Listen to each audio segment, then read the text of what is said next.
Olá, bem-vindos! Hoje a gente vai mergulhar num assunto que, olha, afeta praticamente todo mundo, mas que muitas vezes passa batido: a fadiga mental. E não é só sobre estar com sono, viu? É um risco de verdade para a nossa saúde e que precisa de muito mais atenção. Sabe aquela sensação de chegar no fim do dia completamente exausto, mas sem ter feito quase nenhum esforço físico? É super familiar, né? Pois é, esse esgotamento mental, esse cérebro cansado, tem nome. E acredite, as consequências são bem reais. Bom, vamos entender isso direito. A definição científica é que a fadiga mental é um estado psicobiológico, sabe? Isso quer dizer que afeta tanto a nossa mente quanto o nosso corpo. E ela aparece depois de um esforço cognitivo longo e pesado. Pensa só: dirigir um trânsito caótico, aguentar o estresse do trabalho, quebrar a cabeça para resolver um problema, tudo isso conta. Então, para a gente entender esse tópico de ponta a ponta, nosso roteiro de hoje vai ser o seguinte: vamos ver o que é exatamente a fadiga mental, quais são as causas e os gatilhos, como ela afeta nosso organismo, os riscos reais para a saúde e, claro, o mais importante, as estratégias para a gente lutar contra ela. Beleza, então vamos começar. É muito importante a gente entender que fadiga mental vai muito além daquele cansaço normal do fim do dia, sabe? O ponto principal aqui é que esse estado não é uma coisinha passageira. Pelo contrário, as pesquisas mostram que a fadiga mental realmente atrapalha a nossa capacidade de pensar com clareza e até de fazer atividades físicas.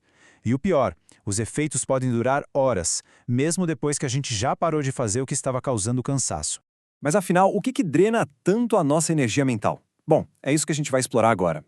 Quais são os fatores que levam a esse estado de esgotamento total? Olha que interessante isso aqui. A gente vai usar este modelo conceitual como um mapa, tá?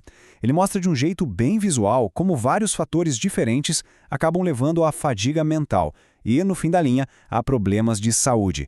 A jornada toda começa bem aqui, na primeira coluna, com o que o modelo chama de inputs.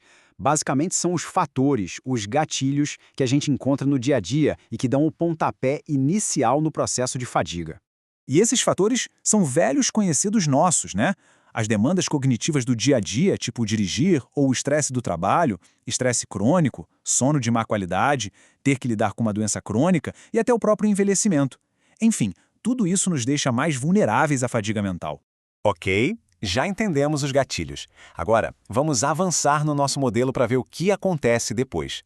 O que realmente rola dentro do nosso cérebro e do nosso corpo quando a fadiga mental bate? O modelo aqui mostra pra gente que a fadiga mental funciona através de três mecanismos principais. Pensa neles como se fossem as pontes que ligam as causas às consequências. E eles acontecem em três níveis: o subjetivo, o comportamental e o fisiológico. Vamos ver cada um deles. Primeiro, o subjetivo. É quando tudo parece mais difícil. Uma mesma tarefa exige uma percepção de esforço muito maior. Depois vem o comportamental. A motivação, despenca. A gente perde a vontade de fazer qualquer coisa que exija um pouquinho mais esforço. E por último, o fisiológico. Aqui acontecem mudanças de verdade no cérebro e no corpo que afetam a eficiência dos nossos neurônios e a regulação do corpo. E é aqui que a gente chega na parte mais crítica de toda essa análise, as consequências. Porque fadiga mental não é só um incômodo, "ai, tô cansado". Não, ela gera riscos reais, perigosos mesmo, para nossa saúde e para nossa segurança. Voltando aqui para o nosso modelo, a última coluna, a dos outputs, ou seja, os resultados, mostra exatamente como aqueles mecanismos se transformam em problemas concretos no mundo real. Isso aqui ilustra perfeitamente a gravidade da situação. E as consequências imediatas podem ser bem sérias. A gente tende a diminuir a atividade física, o raciocínio fica mais lento, o que aumenta o risco de quedas e erros, principalmente para pessoas mais velhas. O risco de acidentes no trânsito, por exemplo, também sobe. E até a vontade de sair, socializar, fazer algo divertido, simplesmente some. Mas o perigo não para por aí, não. O problema é quando esses resultados, esses outputs, viram um padrão na vida da pessoa. Aí, eles abrem um caminho direto para problemas de saúde crônicos, de longo prazo. Pensa comigo. A falta de motivação para se mexer leva ao sedentarismo. E o sedentarismo está ligado a uma lista, olha, bem assustadora de doenças crônicas. A gente está falando de problemas cardiovasculares, diabetes, certos tipos de câncer e, claro, problemas de saúde mental como depressão e ansiedade. Bom, eu sei que o cenário parece bem pesado, né? Mas calma, tem esperança. A boa notícia é que existem sim estratégias eficazes para combater a fadiga mental e, mais importante, para construir resiliência. Vamos dar uma olhada nelas. A gente pode separar as estratégias em dois tipos. De um lado, as soluções de curto prazo, para um alívio mais imediato, cafeína, uma soneca durante o dia, dar uma volta na natureza, ouvir uma música, coisas assim.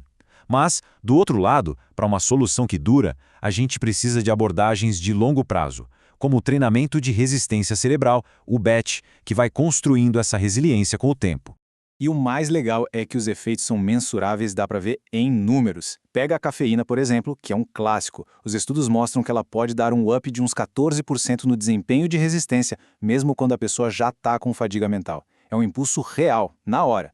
Agora, se cafeína não é a sua praia, que tal algo mais natural? A pesquisa também aponta que uma simples caminhada na natureza pode melhorar o desempenho em tarefas cognitivas, tipo memória e atenção, em cerca de 20%. É como dar um reset no cérebro. Ok, saindo das soluções rápidas e indo para as de longo prazo, os ganhos são igualmente impressionantes, viu? O tal do treinamento de resistência cerebral, o BET, já mostrou que pode aumentar o desempenho de resistência em até 17%. Isso prova que dá sim para treinar a mente para aguentar o tranco. Mas o que é esse BET, afinal? É basicamente um tipo de treinamento que mistura exercício físico com tarefas mentais difíceis, desafiadoras. A ideia é expor o cérebro à fadiga de propósito, de forma controlada, para que ele se adapte e fique mais forte. Pensa que é como malhar o músculo, só que o músculo aqui é o cérebro. E tudo isso deixa a gente com uma pergunta no ar, para a gente refletir. Nesse mundo moderno que exige tanto da nossa cabeça o tempo todo, será que a aptidão mental não é tão importante quanto a física? Talvez seja a hora da gente começar a levar o treino do nosso cérebro tão a sério quanto a gente leva o treino do nosso corpo, não acha?